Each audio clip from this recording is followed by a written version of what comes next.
Hey everyone, we are back with our last day of 1984. I know this has been a difficult book, and really, it is only just beginning to really pick up now. Like, the plot is getting better, and this is unfortunately where we're gonna have to end. But I hope you continue reading this. I really love this book, and I think it's really great.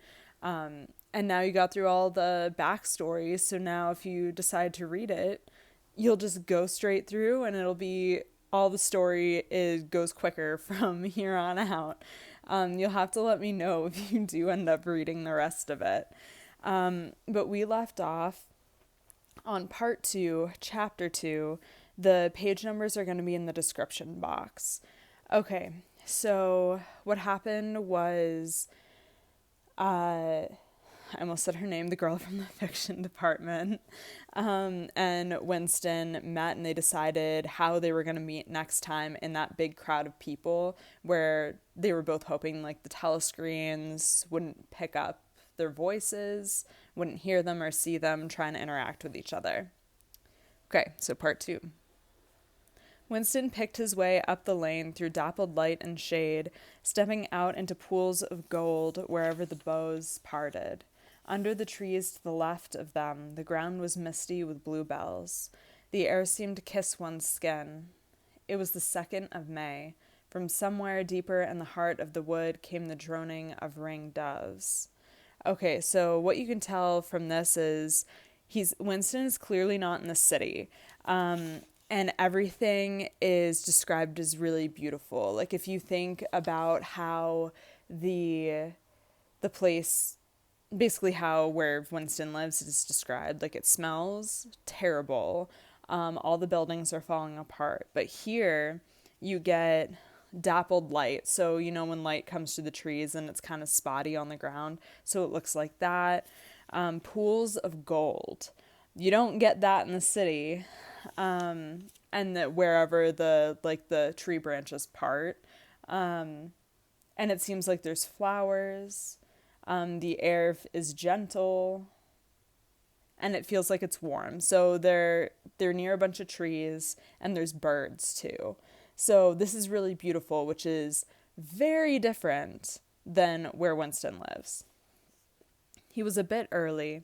There had been no difficulties about the journey, and the girl was so evidently experienced that he was less frightened than he would normally have been. Presumably, she could be trusted to find a safe place. In general, you could not assume that you were much safer in the country than in London.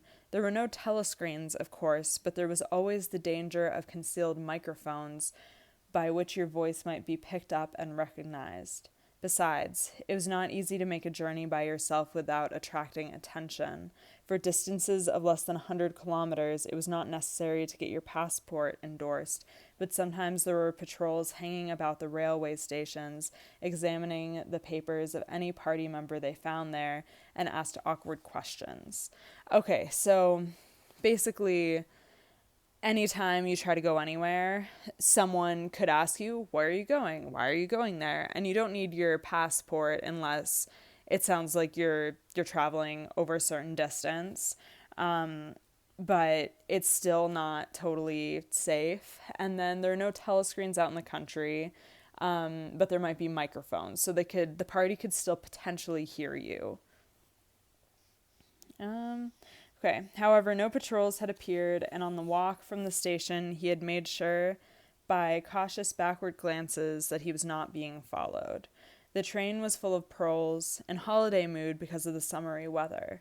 The wooden-seated carriage in which he traveled was filled to overflowing by a single enormous family, ranging from a toothless great-grandmother to a month-old baby, going out to spend an afternoon with the in-laws in the country, and as they freely explained to Winston, to get a hold of a little black market butter. Okay, so we can see, so the proles, again, you can tell that they don't have very much. They can't even get butter, which is pretty easy to get in terms of like us. We're able to go to the store and get butter. Yeah, so Winston is on the train with no party members. He wasn't stopped, and he's sitting with proles. And he's talking to them. Winston likes to talk to proles. That's what we can gather from this too. The lane widened, and in a minute he came to the footpath she had told him of, a mere cattle track which plunged between the bushes. He had no watch, but it could not be 15 yet. The bluebells were so thick underfoot that it was impossible not to tread on them. He knelt down and began picking some, partly to pass the time away, but also from a vague idea that he would like to have a bunch of flowers to offer to the girl when they met. How romantic. He wants to give her flowers. He had got together a big bunch and was smelling their faint, sickly scent when a sound at his back froze him, the unmistakable crackle of a foot on twigs. He went on picking bluebells. It was the best thing to do. It might be the girl, or he might have been followed after all. To look round was to show guilt. He picked another and another. A hand fell lightly on his shoulder. He looked up. It was the girl. She shook her head evidently as a warning that he must keep silent, then parted the bushes and quickly led the way along the narrow track into the wood. Obviously, she had been that way before, for she dodged the boggy pits as though by habit. Winston followed, still clasping his bunch of flowers. His first feeling was relief, but as he watched the strong, slender body move in front of him, with the scarlet sash that was just tight enough to bring out the curve of her hips, the sense of his own inferiority was heavy upon him. Even now it seemed quite likely that when she turned round and looked at him, she would draw back after all. The sweetness of the air and the greenness of the leaves daunted him. Already, on the walk from the station, the May sunshine had made him feel dirty and etiolated, a creature of indoors with the sooty dust of London in the pores of his skin. It occurred to him that till now she had probably never seen him in broad daylight in the open. They came to the fallen tree that she had spoken of. The girl hopped over and forced apart the bushes, in which there did not seem to be an opening. When Winston followed her, he found that they were in a natural clearing, a tiny grassy knoll surrounded by tall saplings that shut it in completely. The girl stopped and turned. Okay, so they don't, even out in the country, they are still worried that they're being watched. The girl, well, Winston pretends he doesn't hear the girl, and then the girl puts her hand on his shoulder and then motions for him not to speak, and then he follows her through until they're surrounded by trees, like almost in a teeny little park. I picture a little bit of a circle, or like a small grassy place that's surrounded by trees, where she knows that they can talk. "Here we are," she said. He was facing her at several paces distance, and yet he didn't dare move nearer to her. So it sounds like they're 6 feet apart. They're not in quarantine like us. They don't have to social distance like us, but they are doing it. "I didn't want to say anything in the lane," she went on, "in case there's a mic hidden there. I don't suppose there is, but there could be. There's always the chance of one of those swine recognizing your voice.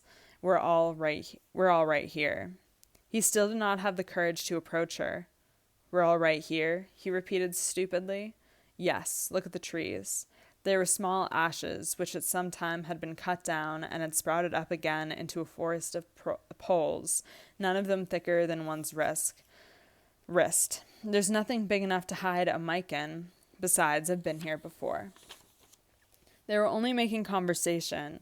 He had managed to move closer to her now. She stood before him, very upright, with a smile on her face that looked faintly ironical, as though she were wondering why he was so slow to act.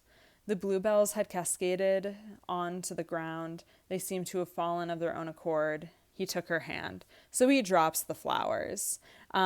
He forgets about them and drops them. "Would you believe," he said, "that till this moment I didn't know what color your eyes were? They were brown," he noted, "a rather light shade of brown with dark lashes." "Now that you've seen what I'm really like, can you still bear to look at me?" "Yes, easily." "I'm 39 years old. I've got a wife that I can't get rid of. I've got varicose veins. I've got 5 false teeth." "I couldn't care less," said the girl. The next moment, it was hard to say by whose act, she was in his arms. At the beginning, he had no feeling except sheer incredulity. The youthful body was strained against his own, the mass of dark hair was against his face, and yes, actually she had turned her face up and he was kissing the wide red mouth. She had clasped her arms around his neck. She was calling him darling, precious one, loved one. He had pulled her down onto the ground. She was utterly unresisting. He could do what he liked with her. But the truth was that he had no physical sensation except that of mere contact. All he felt was the incredulity and pride. He was glad that this was happening, but he had no physical desire. It was too soon. Her youth and prettiness had frightened him. He was too much used to living without women. He did not know the reason. The girl picked herself up and pulled a bluebell out of her hair. She sat against him, putting her arm around his waist.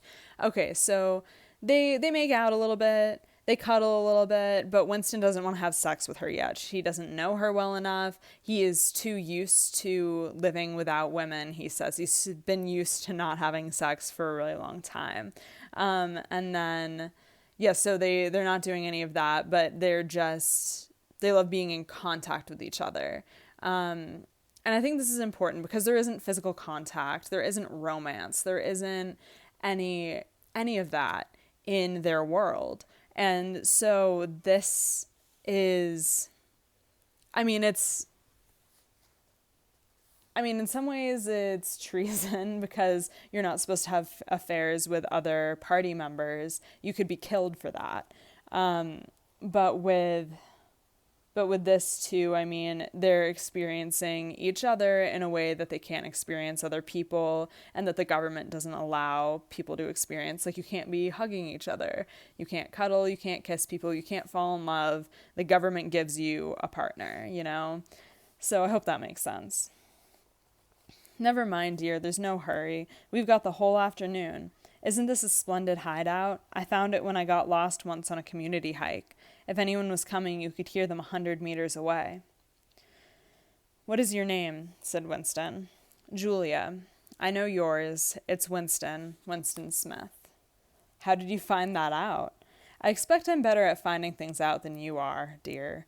Tell me, what did you think of me before that day I gave you the note? He did not feel any temptation to tell lies to her. It was even a sort of love offering to start off by telling the worst. I hated the sight of you, he said. I wanted to rape you and then murder you afterwards. 2 weeks ago, I thought seriously of smashing your head in with a cobblestone. If you really want to know, I imagine that you had something to do with the thought police.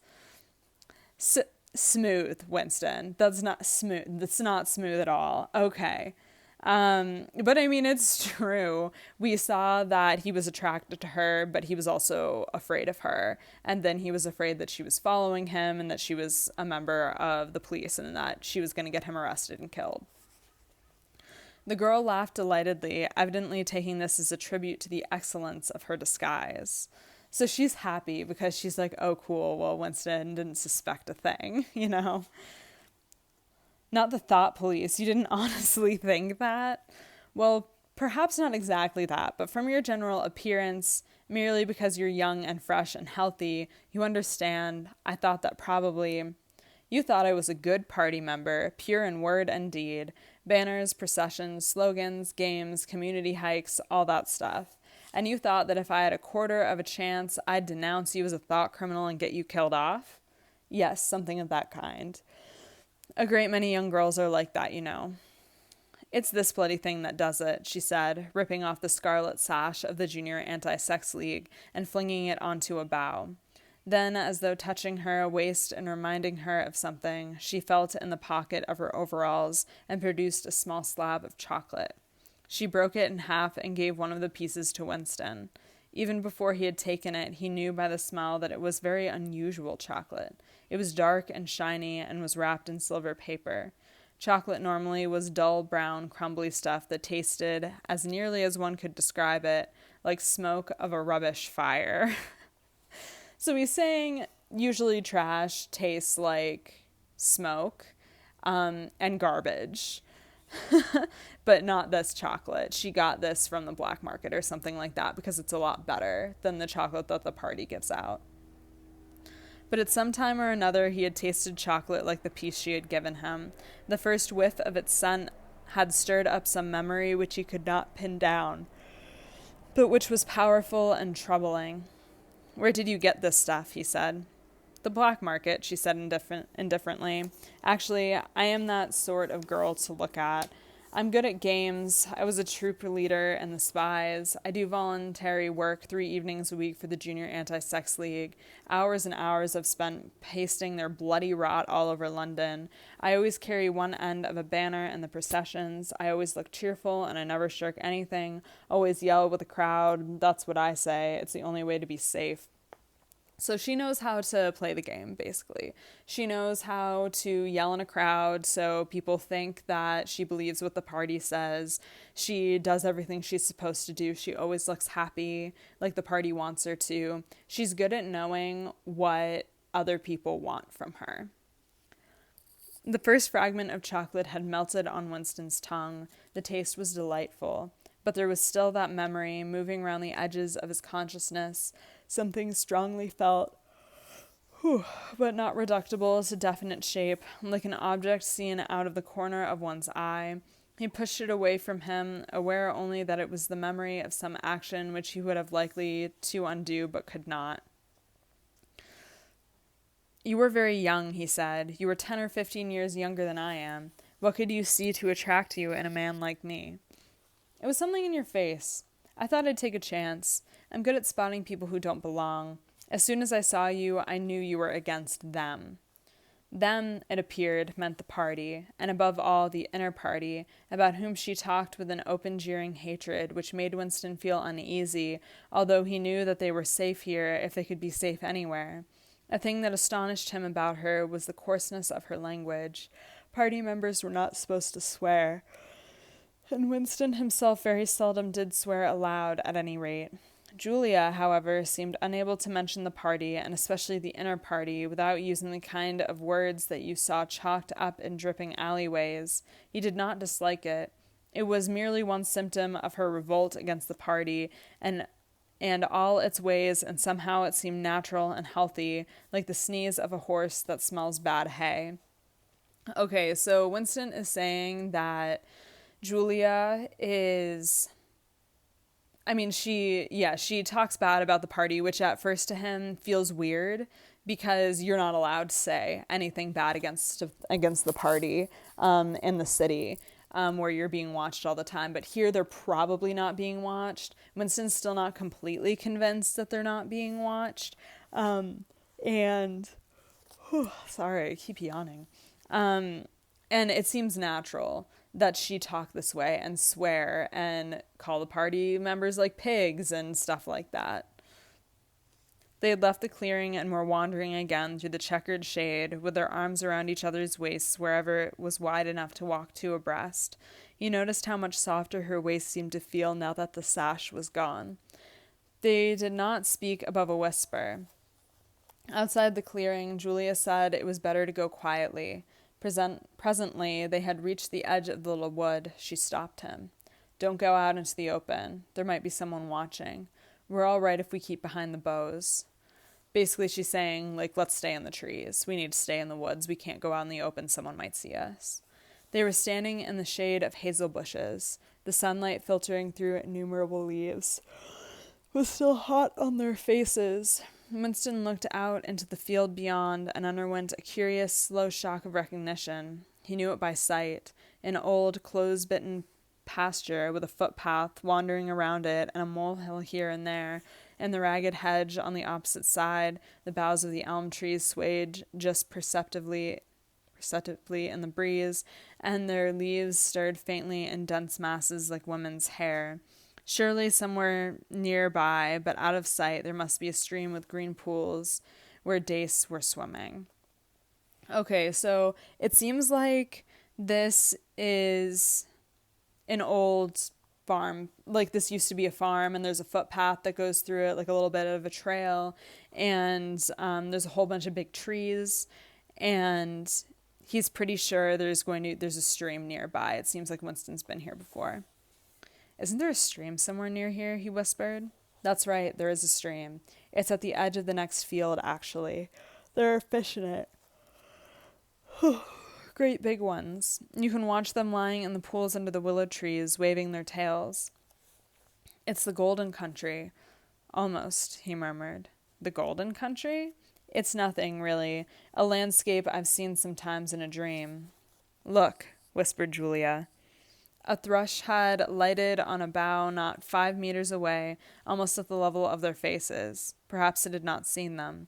It was in the sun, they in the shade. It spread out its wings, fitted them carefully into place again, ducked its head for a moment, as though making a sort of obeisance to the sun, and then began to pour forth a torrent of song.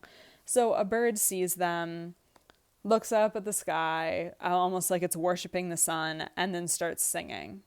So again, we're seeing like the beauty of the world. We're seeing like this is a good connection for Winston to have with Julia, and they're really enjoying themselves, unlike they would in the city. In the afternoon hush, the volume of sound was startling. Winston and Julia clung together, fascinated. The music went on, minute after minute, with astonishing variations, never once repeating itself, almost as though the bird were deliberately showing off its virtuosity. So the bird's song keeps changing, but it's still beautiful. Sometimes it stopped for a few seconds, spread out and resettled its wings, then swelled its speckled breasts and again burst into song. Winston watched it with a sort of vague reverence. For whom, for what was the bird singing? No mate, no rival was watching it. What made it sit at the edge of the lonely wood and pour its music into nothingness? He wondered whether, after all, there was a microphone hidden somewhere near. He and Julia had spoken in low whispers, and it would not pick up what they had said, but it would pick up the thrush. Perhaps at the other end of the instrument, some small beetle-like man was listening intently, listening to that. So a microphone, if there was one around, wouldn't have picked up the voices, but would pick up the song of the bird, so the thrush. And so I want you to think about how bird song, how this thrush represents Julia and Winston's relationship as it is right now. Like, what does a bird song sound like? What have I just said about the bird song? Is it beautiful? Is it ugly? Are they in a beautiful place? Are they in an ugly place? What does that say about this interaction that's happening right now? What does it say about how Julia and Winston are communicating with each other? But by degrees, the flood of music drove all speculations out of his mind. It was as though it were a kind of liquid stuff that poured all over him and got mixed up with the sunlight that filtered through the leaves. He stopped thinking and merely felt. The girl's waist and the bend of his arm was soft and warm. He pulled her round so that they were breast to breast. Her body seemed to melt into his. Wherever his hands moved, it was all as yielding as water. Their mouths clung together. It was quite different from the hard kisses they had exchanged earlier. When they moved their faces apart again, both of them sighed deeply. The bird took fright and fled with a clatter of wings. Oh, and that's interesting. So once they start kissing each other, the bird gets scared and leaves. So that's interesting. What do you think that says? Winston put his lips against her ear. Now, he whispered. Not here, she whispered back. Come back to the hideout. It's safer. Okay, so now Winston's like, okay, I'm ready to have sex with you now, is basically what's happening. You know, I read this book in high school, and I remember when we got to this scene, my English teacher was like, you know, the first time I taught this, and I was reading through this book, I was like, she said, I have to teach this to them, which I think is funny. Okay, that was a little bit of a side note. Quickly, with an occasional crackle of twigs, they threaded their way back to the clearing. When they were once inside the ring of saplings, she turned and faced him. They were both breathing fast, but the smile had reappeared round the corners of her mouth. She stood looking at him for an instant, then felt at the zipper of her overalls. And yes, it was almost as in his dream, almost as swiftly as he had imagined it. She had torn her clothes off, and when she flung them aside, it was with that same magnificent gesture by which a whole civilization seemed to be annihilated. So they're doing something that they're not supposed to do, which I think is why the bird was afraid and left. That's a symbol for what's happening. They're doing something that they're not supposed to do and that the party doesn't want them to do. Winston could be killed for sleeping with another party member. So it was same with Julia. Her body gleamed white in the sun, but for a moment he did not look at her body. His eyes were anchored by the freckled face with its faint, bold smile. He knelt down before her and took her hands in his. Have you done this before? Of course, hundreds of times. Well, scores of times anyway. With party members? Yes, always with party members. With members of the inner party? Not with those swine, no. But there's plenty that would if they got half a chance. They're not so holy as they make out. And so Julia's admitted that she's done this before, that she's slept with men, that she's brought people to this place. And so we also know that she's good at this. She's good at not getting caught. Because if she's done this with multiple party members, she's very good at getting away with it. His heart leapt. Scores of times she had done it. He wished it had been hundreds, thousands. Anything that hinted at corruption always filled him with a wild hope. Who knew? Perhaps the party was rotten under the surface, its cult of strenuousness and self-denial, simply a sham concealing inequity. If he could have it infected the whole lot of them with leprosy or syphilis, how gladly he would have done so. Anything to rot, to weaken, to undermine.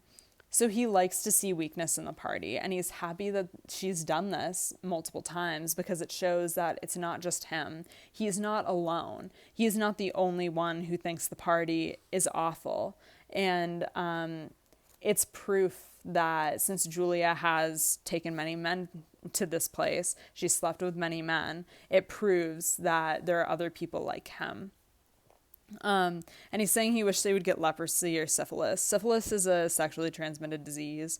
And basically, it's really bad. I mean, it's treatable now, but it causes sores on your body and it'll eventually drive you insane. And then leprosy, is something, there's still a leper colony on one of the islands of Hawaii.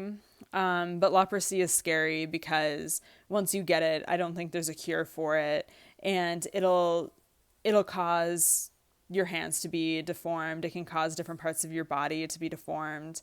And just, it's scary for a lot of people. And yeah, so there's still a leper colony where there's still a couple of people there, but that's it. Let's see. He pulled her down so that they were kneeling face to face. Listen, the more men you've had, the more I love you. Do you understand that? Yes, perfectly. I hate purity. I hate goodness. I don't want any virtue to exist anywhere. I want everyone to be corrupt to the bones. Well then, I ought to suit you, dear. I'm corrupt to the bones. You like doing this? I don't mean simply me. I mean the thing itself. I adore it. And Winston is asking this because he and his wife would have sex, and she would basically, it was a chore. It was something they had to do to try to get a baby, and that was it, and that's the only reason they did it. That was above all what he wanted to hear, not merely the love of one person, but the animal instinct, the simple, undifferentiated desire. That was the force that would tear the party to pieces. He pressed her down upon the grass among the fallen bluebells. This time there was no difficulty. Presently, the rising and falling of their breasts slowed to the normal speed, and in a sort of pleasant helplessness they fell apart. The sun seemed to have grown hotter. They were both sleepy. He reached out for the discarded overalls and pulled them partly over her. Almost immediately they fell asleep and slept for about half an hour. Okay, and so another thing Winston is saying is that desire, and especially sexual desire, is what's going to pull apart the party. It's desire for connection, to be with someone you love. That's the only thing that will destroy the party. Winston woke first. He sat and watched the freckled face still peacefully asleep, pillowed on the palm of her hand. Except for her mouth, you could not call her beautiful. There was a line or two round the eyes if you looked closely. The short dark hair was extraordinarily thick and soft. It occurred to him that he still did not know her surname or where she lived. The young, strong body, now helpless in sleep, awoke in him a pitying, protecting feeling. but the mindless tenderness that he had felt up under the hazel tree while the thrush was singing had not quite come back. He pulled the overalls aside and studied her smooth white flank. So he's staring at her hips. This is a little bit creepy. I'm just gonna say he's looking at her while she sleeps. He pulls off the overalls so we can stare at her full body. He's like, oh, she's got some lines under her eyes. Like it's a little creepy. I'm just gonna say.